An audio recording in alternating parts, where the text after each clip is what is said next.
Vigilante War, Case 003, 6 Mile Island. Neon green and yellow lights flashed on the glass of the vacuum tube rail, which soared through the city center. Inside the central car amid its glow of yellow vapor lights, Rosa Hernandez stared at the 91-foot 4-inch high and 186-foot 4-inch wide 28 million pixel television, watching Crosstalk. As Genius of Love by Tom Tom Club calmly provided ambience on the train speakers, some pride crossed Rosa's mind as she realized it was her show and she'd worked hard for it. She snickered as she landed several intellectual blows on her opponent, Michael Storm Buckley III, in their weekly battle. Getting on the air certainly came with sacrifices, as she was forced by producers to give her spiked bright orange hawk up for a soft green one. Still, to get her message out about injustice and inequity in society, she felt it a fair trade-off.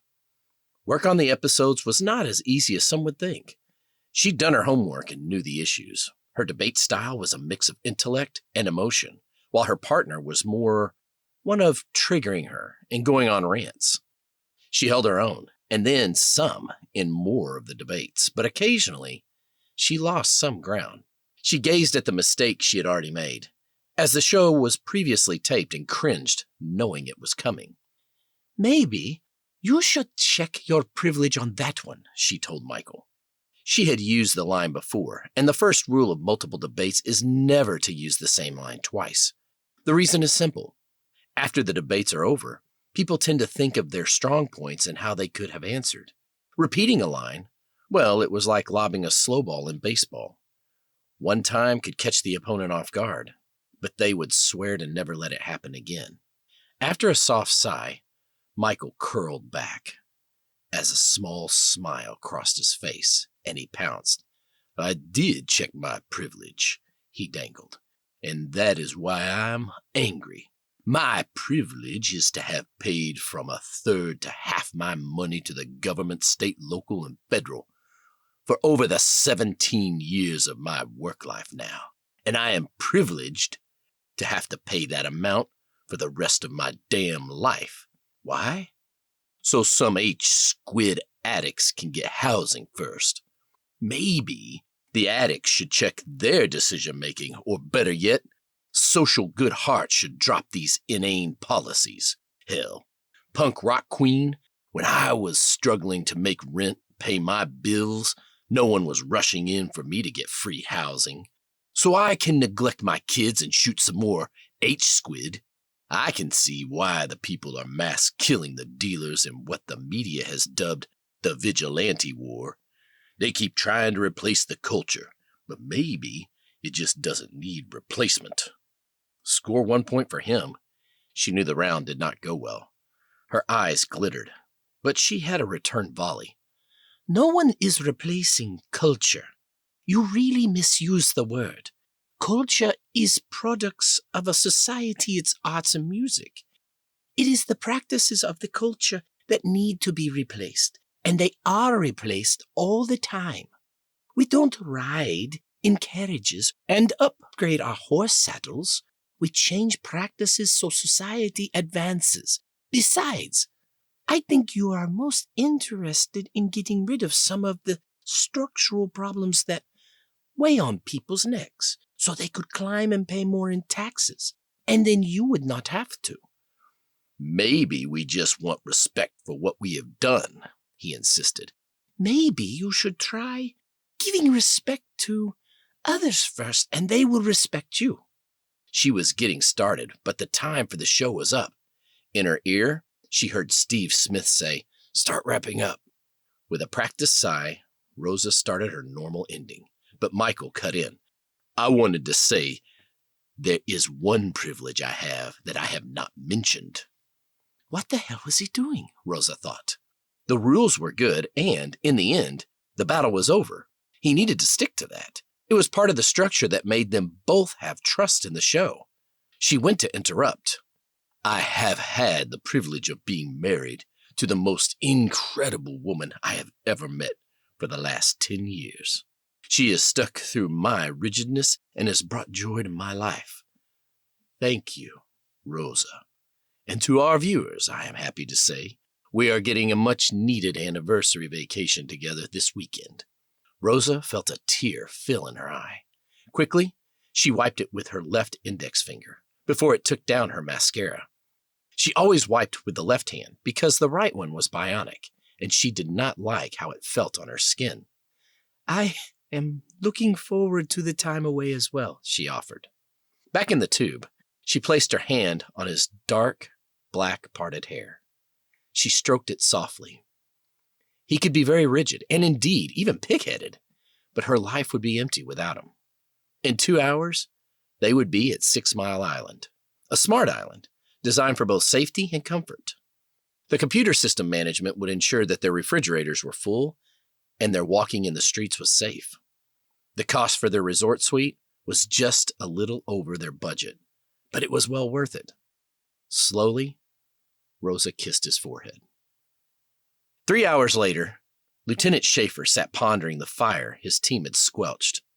A body lay at his feet badly charred. 10 years of these gigs, and still he felt numbness and dread, looking at the dead. The smell of burnt flesh often made him sick. Then he noticed the scorch marks and called Captain Jones over to report. "This is going to the fire commissioner, Cap," he announced. "Roll the body first and check for bullet holes," the captain replied. "But I thought we only did that in election years when we don't like the DA or mayor to get him replaced," chuckled Schaefer. "Don't be a smart aleck," Captain replied, and Schaefer rolled the body. He searched and found one wound in the head and one in the stomach. "Good call," Schaefer replied. "So, this is the police's headache." "Guess so," smiled the captain. "Good." Behind a computer desk sat Lieutenant Jane Uprose in her wrinkled uniform, a 5'6" blonde with a lanky body type. She had been on the 6 Mile Island police force for a solid decade. Her wife was angry with her for her lack of advancement and overcommitment to the job. Before, she had failed the captain's test twice. Worst part of all was she had had to raise 2 kids from in vitro on the lieutenant's salary. Not that she complained. She was good at making ends meet and ensuring the kids could attend a private Christian academy. Other people had it much worse than they did, but she had loved to have just a bit of the good life. She'd even considered buying one of those new fancy electric self-driving cars, but quickly realized the payment plan was beyond her means. The captain waltzed by her desk and dropped a file on it. "Homicide," the captain stated, "disguised as a fire. Firefighters rolled the body and found bullet holes." "Really? It's an election year already? Oh," Jane replied. She quickly picked up the file. The captain chuckled. "I'll look into it." "Body is a male about 35 years old," the captain stated. "DNA says this one is a celebrity. A Michael Storm McNear Buckley III. "The guy from Crosstalk?" Jane asked. She placed a hand to her chin and stroked it. The captain nodded. "My wife's a huge fan of the show. She really likes the guy. She loves his values." The captain's face appeared puzzled. "What can I say? I married the last lesbian conservative out there. Good lady, though, nice and proper. She doesn't like the lady on it. No siree.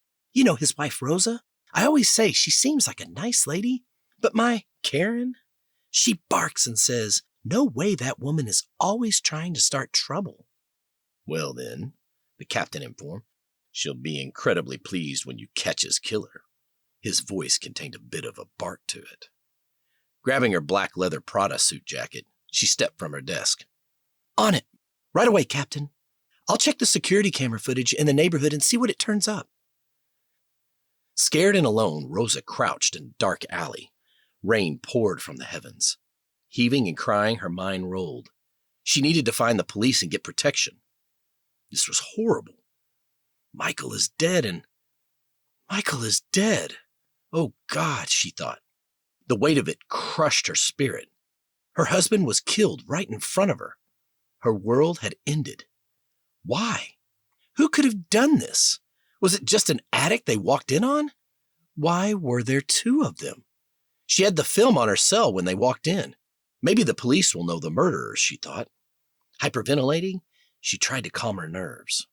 Her eyes fell on where the bullet had scraped the skin off her wrist and exposed the glistening metallic rods and wires under the fox flesh. Her fingers briefly pressed and yanked the scratched material sticking out to cover, but it just came unglued. The sounds of ruffling branches echoed in the street. Footfalls approached the alley. Worried it was her assailant, she dashed into the darkness. At one of the local shops up the street from the fire, Jane reviewed the security footage. The captain's not going to like this one, and the paperwork is going to be a killer, she mumbled to herself while shaking her head. The scene was clear. Rosa, the victim's wife, darted out a double French door and threw something that appeared like a gun into the bushes. I'll need to check the bushes around the place, she told the shop manager. Jane leaped into her 8-year-old Google Fiat collaboration car and sped down the road. She arrived at the house and searched around. Another officer approached her. What you looking for? I got some footage from one of the shops, Jane stated. She had a bit of a quirk in twisting her neck and running her hand through her hair. The move appeared to be distracting the officer. Seems like a woman busted out of the house. She showed the footage to the officer and pointed to the item in the shooter's hand. You looking for what she tossed into the bushes? Yep, Jane replied. Pretty clear it was important. The officer searched with Jane. Lieutenant, he called. I found it. Jane came over and stared at the gun. The officer dropped it into an evidence bag. I better call it in, the officer stated. Yeah, replied Jane. You do that. Run it for prints. Does it have a serial number? No, ma'am, the officer replied. It's been scratched off. Odd. It suggests a planned kill, and not something in the heat of passion. See if the ballistics match any other kills in the database. The officer nodded, bagged the gun, and pivoted toward the patrol car. As the officer left, Jane had an odd feeling. Something wasn't quite right, but she could not put her finger on what it was. She sat under the tree next to the bush and watched the surveillance tape again. Resting after a brief run, a pit welded in Rosa's stomach.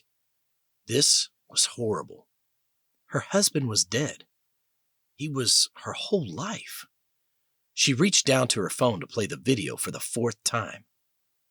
It's pretty, she said to Michael. But no surprise, you always do the pretty thing. As she placed a hand on his arm and gave a gentle tug, the two waltzed up the driveway. So, you think I'm boring, he replied. Now, I never said it, she said in a monotone.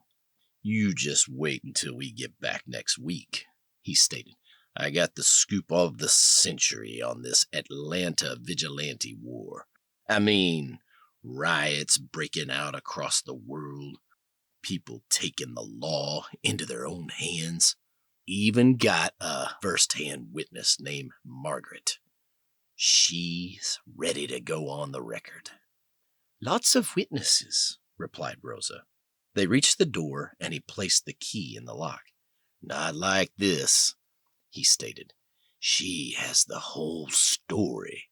How it began, and how some young kid was its latest victim. He swung the door open. She continued to film from her camera. This place is beautiful, she stated, and pivoted to kiss him. At the moment, a loud shot fired. From behind her, Michael doubled over in a wave of blood from a close-range assailant. Panicked, Rosa spun, arm flung up, and managed to hit the gun. Her arm uppercut the assailant in the mouth, and something pink flew from it. He staggered back. A second shot went into the ceiling, but the gun flew out of the assailant's hand.